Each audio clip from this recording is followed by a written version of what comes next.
These are pictures of houses that people think are haunted. Now that means usually that there's something going on in the house that people don't understand. And we know that most of the time that is just made up, pretend.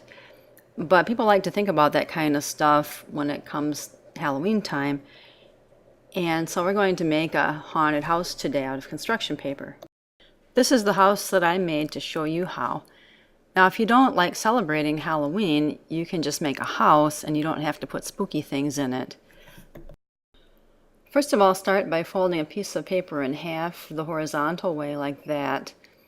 When you open it, you can turn it the other way now and fold it the vertical way. And then when you open it, you're going to see that there's like folds crossing in the middle, and those are actually guidelines we're going to use to make the house symmetrical. Means the same on both sides. You're going to start at this fold and you're going to cut diagonally up to the other fold. Make sure that the fold is in your hand so that when you open the house stays together and it's all in one piece. Okay, now take your half sheet of paper and fold it in half the vertical way, again, like this. And then open it and fold one side up to that fold and crease it again, and then turn it around and fold the other side up to that fold also and crease it again like that. Now this is going to be the front porch and it's going to stick out. It's going to have a roof and it's going to have a porch part. Okay, now this is how you glue it on. You want to make sure that, see how I'm turning it? The porch and the roof are sticking out on the other side and my hand's underneath it. And I'm just putting a trail of dots, but not real close together, along the edges there. So when I turn it around, the porch and the roof will be sticking out like that. And I can glue it on and just press it down and it'll stay. So here's my porch and my roof, kind of 3D, which is fun. Alright, now I'm going to turn my house over and I'm going to glue it down to my background. And again, just watch how much glue you put on. All you need to do is put dots around the outside, and you don't have to make them exactly close together, and then you can just press your house down like that. I'm going to use yellow to make the windows, and I'm going to take a couple pieces and fold them so that I have 4 thicknesses. And then if I cut out one rectangle like this while I'm holding all the thicknesses together, I'll end up with 4 windows because I had 4 thicknesses. And the windows should all be exactly the same because they're all cut out together. And I'm going to put my windows like this and then put them in the porch too. Now you could make smaller windows or more windows if you want to. Okay, here I have a folded piece of paper. When it's folded, it's a little bit bigger than the windows, and it's folded like a little Christmas card or something. And now I'm using it to measure to cut out a rectangle out of yellow paper. So what I'm going to do is I'm going to glue it right inside the door like that so that when you open the door, it's there's light in there. See? So I glue it right inside there, and I can close the door. And then I'm going to put a little bit of glue on the back and turn it around and press it down like that. See, I can open it and close it, and it shows the inside of the house, or what will be the inside of the house. Alright, now I'm going to make a tree with no leaves silhouetted against the night sky. And it's going to be easy because I'm just cutting out straight strips of paper. The thicker one is going to be the trunk, and then I'm going to cut out some thinner ones, and I'm going to glue them on in these positions to make the branches. Now you know how a tree is. The trunk is the thickest, and the branches closest to the trunk are a little bit thinner than the trunk, but the branches that are the farthest away from the trunk, they're the thinnest. And if you think about how a tree's put together, you can just build your tree like that.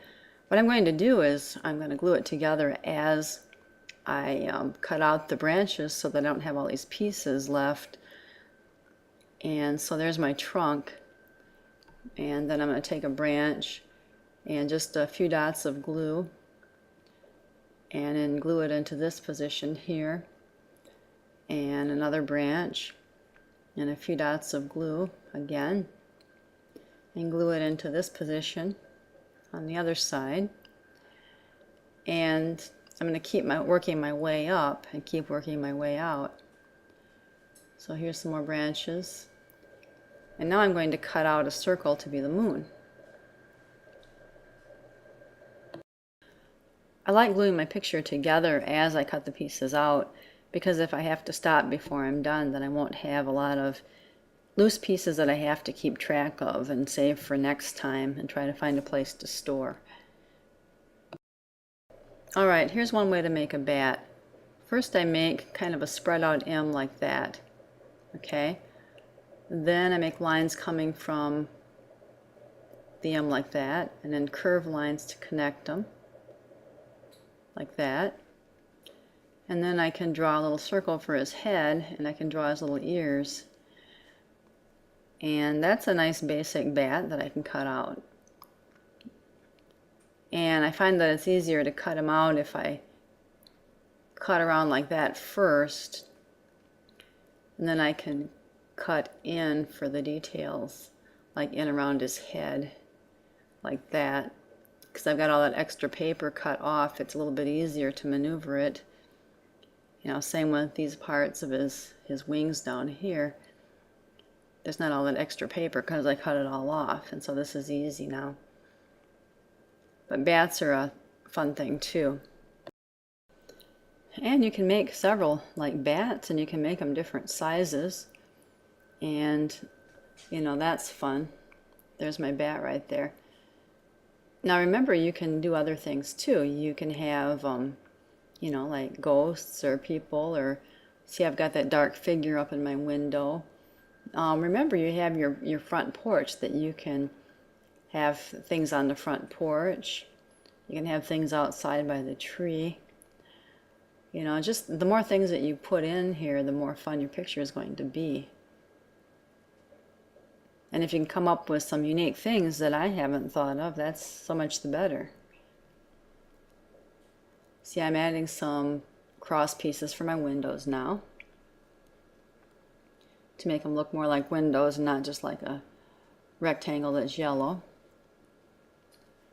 And I'm going to add some grass. You wouldn't really see it necessarily very green, because if it's at night, the colors don't show up. But there does have to be kind of a ground there.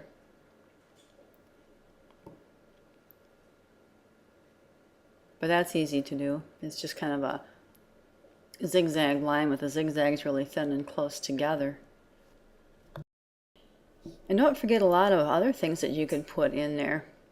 You know, you can put monsters, you can put skeletons, you can put gravestones, all that stuff. The more you put, the more fun your picture is going to be. And this is the one that I made. See, I've got somebody sitting on the porch there, and I could put somebody inside the doorway. All kinds of things you can do. So I'm really looking forward to seeing what you do come up with.